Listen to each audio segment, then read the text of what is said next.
We need to get to a position where when I ask that question, 100% of the people in this hall answer, yeah, I can explain the solution to the problem. We are going to explain the solution to the problem this afternoon, and we are going to ask you, gentlemen and ladies, to go away with the task to perform for us to actually build the momentum. Things are happening very quickly now. We live in very interesting times, don't we? All over the world, people are not rioting, but they're protesting. They've had enough, they're fed up, they're tired, and they're angry, and they're frustrated. Now, they go on these marches, and I have a great deal of admiration for their time and their effort. They're doing a good job because they're helping to wake people up. But there's two groups who are not there at those marches. There's Middle England, and Middle Scotland and Middle Wales, of course, who have nice cars, they have nice homes, they've got their mortgages, they've got families, they're busy. So they've not been fully exposed to the problems, and our job is to actually get the message to them. At the moment, they're quite comfortable because they don't see what's coming down. And it's going to be too late when they do wake up unless we get them awake early. So when we have these protesters going to marches in London and New York and around the world, the Middle Englands of those countries are not there, but there's another group that aren't there. It's the elites aren't there. They have their representation there. That's the people in the black uniforms and the shields and the batons and the taser guns. They're the people protecting them, and they never turn up. Their issue, of course, is that they have built their fortress, and they hide behind their fortress, and they have got their private militia who stop us getting at their fortress. But ladies and gentlemen, the issue is this: we do not need to penetrate their fortress. What we are going to do is we're going to build our own fortress around their fortress. And we're going to lock them in, because the solution to the problem is to create our own systems that we control, and stop using the systems that they control. That is the solution. But that's for this afternoon, and we're going to explain that to you this afternoon. All right, so what I've decided to do is to step back a bit and recap. Let's actually look at our situation. Let's ask the question, why are we here today? What is the purpose of being here? What sort of riled us? Why are we angry? Why are we frustrated? Identify the problem, and then, as I say, this afternoon, we'll work through the solutions. We're in lawful rebellion, or we're proposing lawful rebellion, because we have a right to govern ourselves, and we are being governed by a foreign power in Europe. We have not been asked, we have been told. That breaches our constitution, and it's against the law. We have a right to go into lawful rebellion when our leaders do not listen to what we say. Now, what happens when we approach our leaders? They don't listen to us, they won't speak to us, and they don't see what we're trying to explain to them. So what are our grievances? I'm just got a list here. It's not conclusive.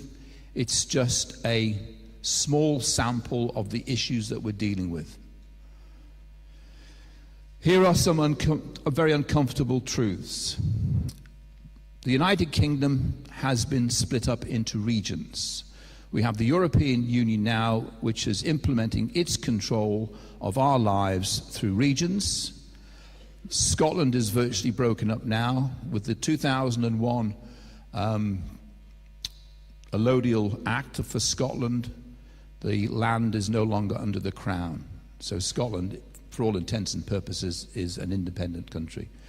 The same is being proposed for regards of Wales and Northern Ireland, that these will operate as separate and independent regions. So The United Kingdom has virtually been dismantled now. The Queen is redundant. Call her dethroned, whatever we believe she's accepted mediatization. She no longer protects our Constitution, and we effectively are defenseless against the criminals who have actually sent our Constitution to Europe for their control.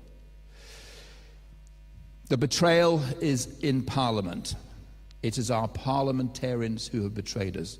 It is our parliamentarians who are controlled, and it is our parliamentarians who have transferred our national sovereignty to a foreign power. Our system of justice is in ruins. We no longer have common law courts in this country.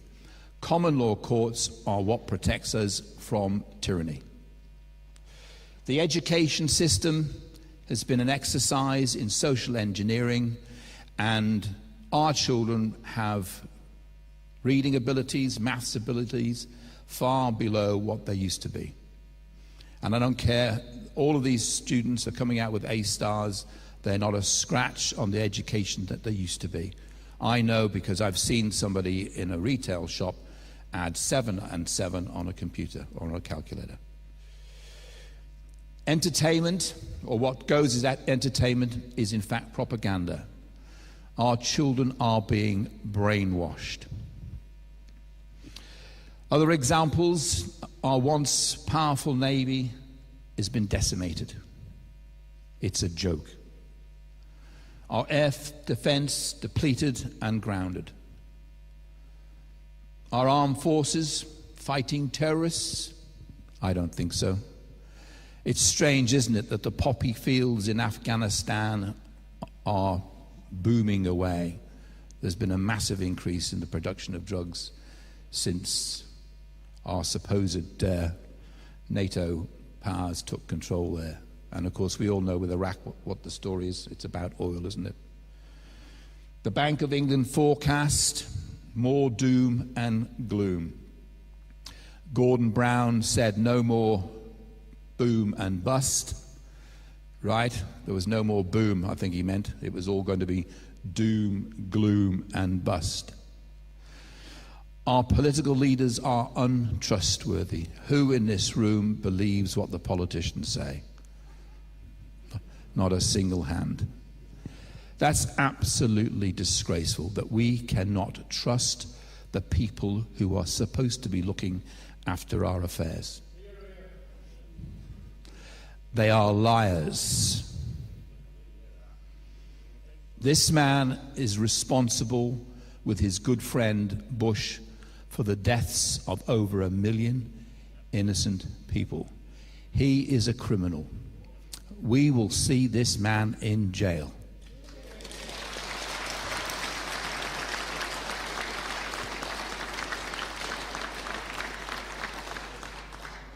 They are thieves. These were the 3 that were put in prison. There was another 650 that should have been with them. They are incompetent.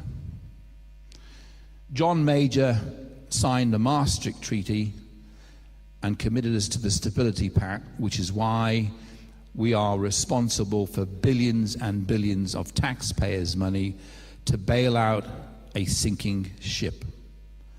The euro will not survive. They will keep it going as long as they possibly can, but it can't survive. One system does not fit all. Gordon Brown sold our gold for an absolute pittance. If you're sitting on a mountain of gold and you want to get the best price for it, what you don't do is look at your graph, and when it's at the bottom, sell.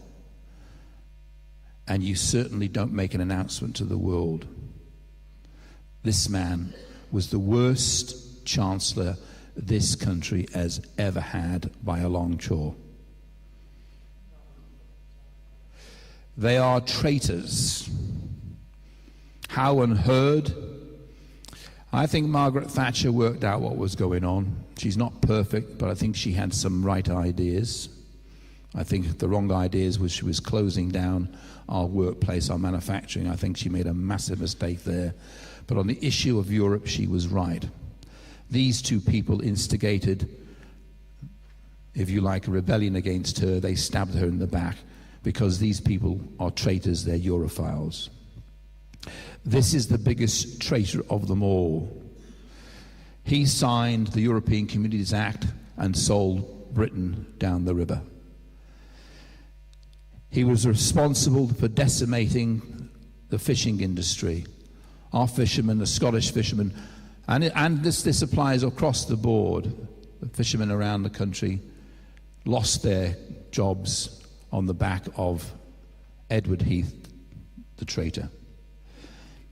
But that's not all he did. He actually handed over lock, stock and barrel our whole fishing revenue, which was worth £3 billion a year. How generous. What did he get in return? Absolutely nothing.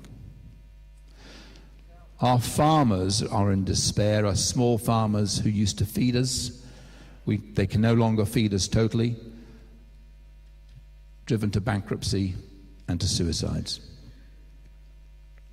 Our shipbuilding. We used to have a very substantial shipbuilding industry. Why did we surrender it to the foreign competition? We had the biggest merchant fleet in the world. And at about the time of the European Act, we had a fleet of over 30,000 tons. It's actually millions. So we had a massive fleet, and it's depleted since then. It is starting to recover, but it should never have been depleted in the first place. The moral decline. I'm not a prude. I believe we should have a good time. But what has happened to pride and dignity?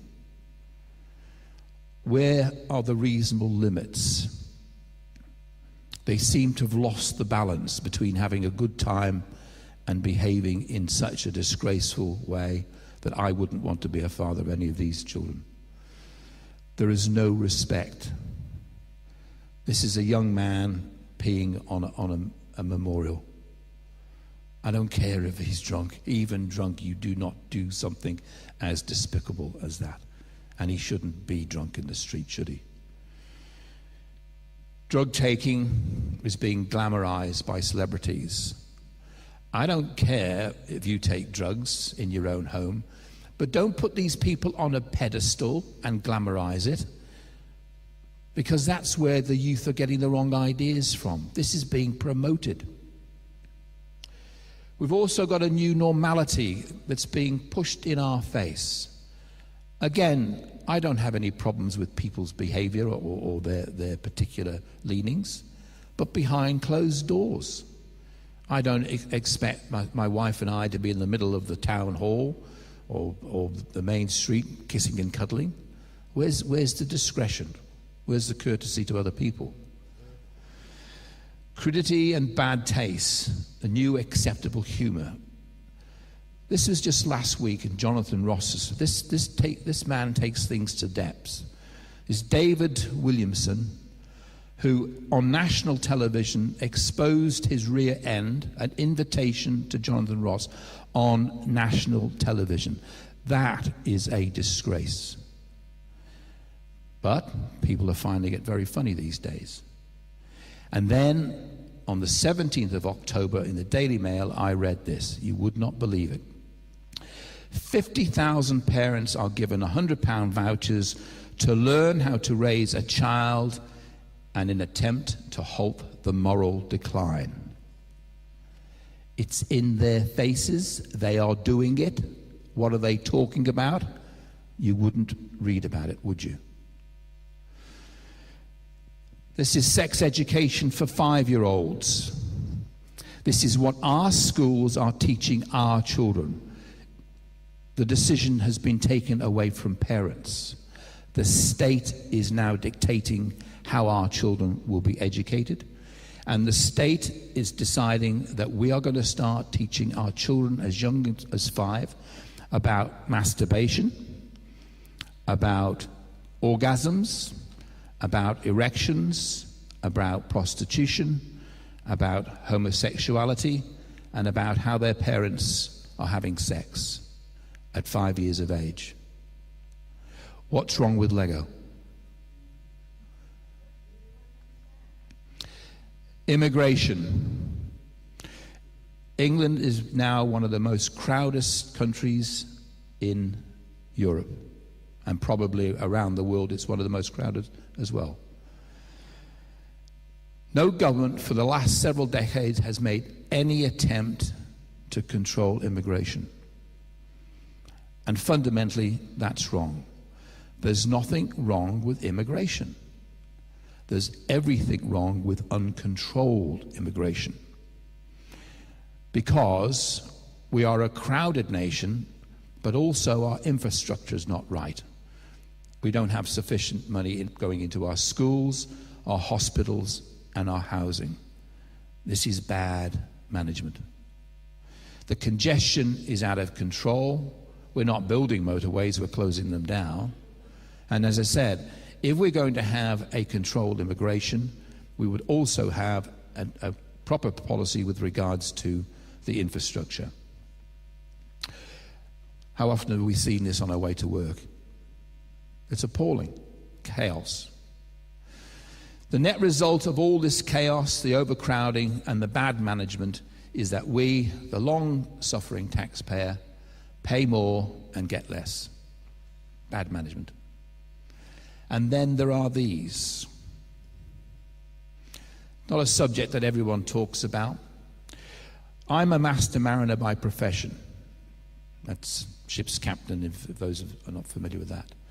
My job was to load the ship, calculate the stability, discharge the vessel, and navigate ships from A to B, and also the meteorology. My job was to go onto the bridge, on the wing of the bridge, and look at the clouds and determine what clouds, the altostratus, cirrostratus, lenticular.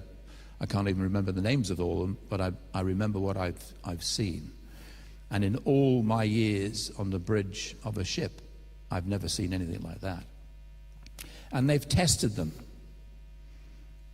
And there's barium and there's aluminium in the sky. And the geoengineers in America have come out and they have said that they are spraying the sky. And still they deny it. They are spraying the skies with poison. And I don't care how unbelievable that is a statement of fact. Brian, also, Royal Navy.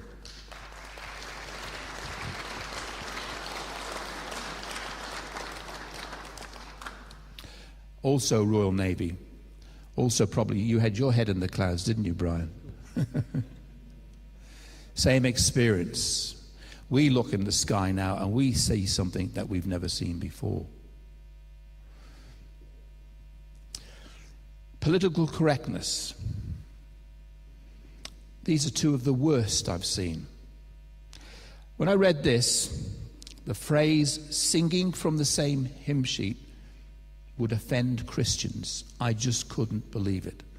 I tracked down the individual that came out with that phrase in a council somewhere. It went all the way to the top of the council. And they got very nervous when I asked the question. I'd like to actually talk to the person who actually came up with this decision, because I think they have got a mental problem. And the person on the phone said, oh, I wouldn't say that. I said, have you read this article? This person has come out and said that they think if you say singing from the same hymn sheet will offend Christians, that is just a nonsense. And I then said, has she been on a common purpose course? And the phone went quiet. I thought, oh, we're on to something here, aren't we? And then it dawned on me. I said, have you been on a common purpose course? And she said, yes. I said, well, there's the problem then. The other one, you are a coconut. It is illegal now to say to somebody, you are a coconut. It's not a racist comment. It's actually referring to someone as a traitor. because it means that you are black on the outside and white on the inside. That's incredible.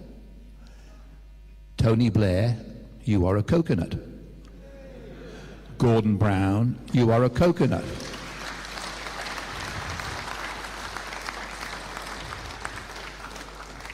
And yes, Mr. Cameron, you too are a coconut.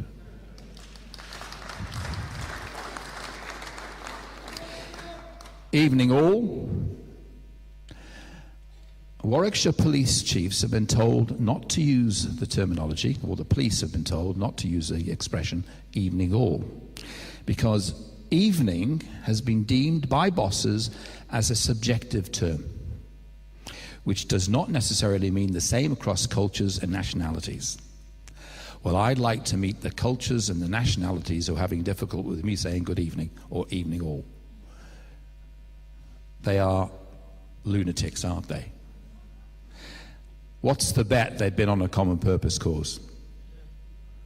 They're having their brains messed with them. And our good old favourite, the BBC, the Brussels Broadcasting Corporation, has decided it will no longer use BC and AD because there's some issue with the word Christ in there. I still can't get my head around how ridiculous the BBC makes itself. Spotted dick. Tesco's, one of our biggest supermarkets, attempted to change the pudding spotted dick to blemished Richard.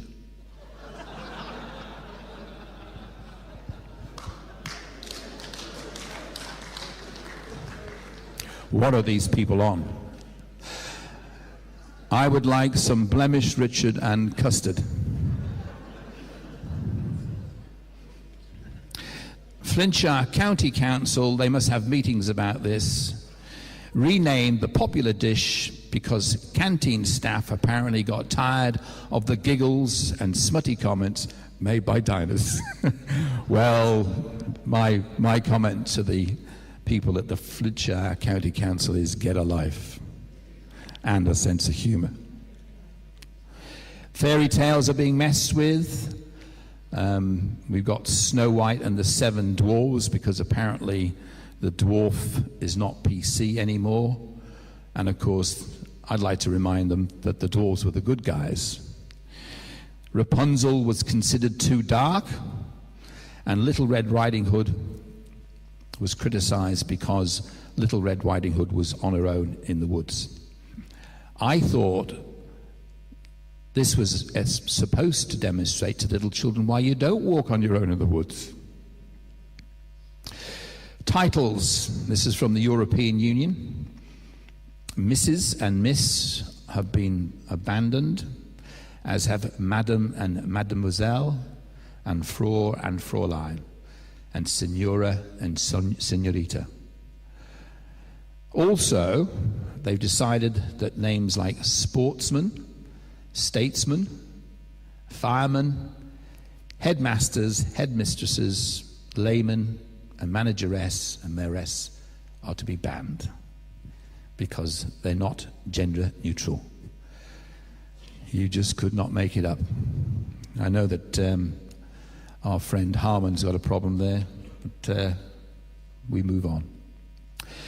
Anything with the word man in it is to be changed. So manhole now becomes maintenance hole. And man-made will now be artificial or synthetic. And holidays, of course, is another victim. The word Christmas or Easter, and actually yesterday on the television, I've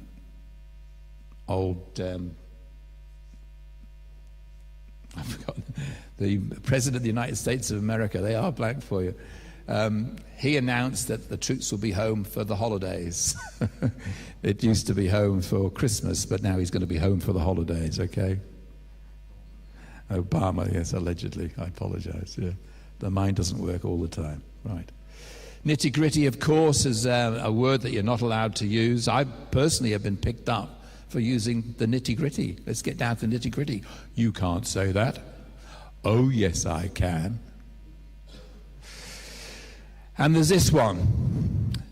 There's far too many unanswered questions. How many people in this room think that 9/11 was an inside job? You are a very well-educated group. Yeah. I should ask, how many people aren't sure yet? Okay, fair enough. On the back of the 9/11, we got the Patriot Act. This was, of course, an enabling act. This is the same as Hitler used to convert a democratic Germany into a dictatorship.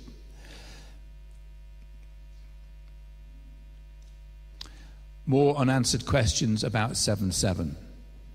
I'm not going to go into the details now. There's as much as you need on the internet to actually come to your own conclusions. The important thing about this episode was this was used by Tony Blair to get the Civils Contingencies Bill in place. The Civil Contingencies Bill is an enabling act.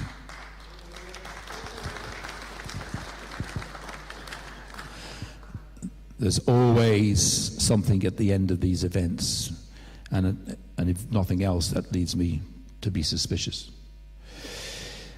And on and on and on, okay? So let's look at the overall result of all of the things I've just highlighted before. We get family breakdown, we get increasing vulgarity and baseness, we get oppressive government, we've got out-of-control youths, unemployed, uninspired, and on welfare. We've got demoralized armed services, we've got military personnel dying on the basis of a lie, we've got no confidence in our institutions, we're paying higher taxes for poorer services. This is a list of things that you would do if you wanted to subvert a country. This is Marxism. Let's go through the list. The creation of racism offenses, tick. Continual change to create confusion, tick. The teaching of sex and homosexuality to children, tick. The undermining of schools and teachers' authority, tick. Huge immigration to destroy national identity, tick. The promotion of excessive drinking, tick twice. Emptying the churches, tick. An unreliable legal system with bias against the victim of crime, tick. Dependency on the state or state benefits, tick. Control and dumbing down of the media, tick. And encouraging the breakdown of families, tick. That is Marxism. If we don't see it, what do we see? And of course, you lot see it. We are governed by this crowd at the moment, the European Union. They have taken control of our lives without our permission.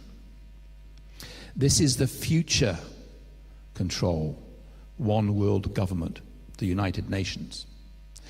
They're imposing the first dollop of their control, Agenda 21. If you're not familiar, then you'll be able to find out on the internet. There's enough there to keep you going for years. Codex Alimentarius, more control, and carbon tax. Now, carbon tax is the one that will be probably here and effective before we realize it. The carbon tax is going to be imposed upon us, and it's going to be enforced. I believe that what's happening is one of the acts of Parliament going through at the moment, the localism bill, has provision to collect taxes directly from us. So watch the localism bill. So for the past several decades, whether it's 20, 30, 50, 70, 100, it doesn't matter. What we know, it's been going on. The political establishment have shown enormous loyalty to their party whilst they've been betraying us. Ladies and gentlemen, this is a global agenda. This document, I've got it, it's a 50-page document here. Global Governments 2025 at a critical junction. There's a document, you can actually get it from the internet. They are telling us how they're going to create a one world government and tell us how to run our lives. The United States National Intelligence Council and the European Union's Institute for Security Studies have joined forces to produce this assessment for the long-term prospects for global governance framework. The framework, what happens after the framework? They institute the actual product itself, don't they? Nothing to worry about. One world government.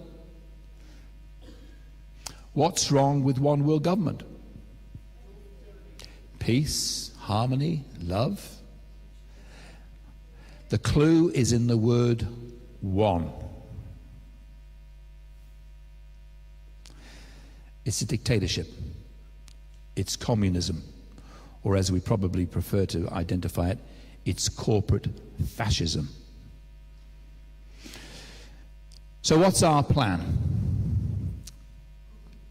We come back to the basics. Nobody on this planet has the right or the authority to tell anybody what to do without their consent. That is an uncontestable fact. We are governed by consent, and we are policed by consent. We are withdrawing our consent. Ladies and gentlemen, we're in lawful rebellion.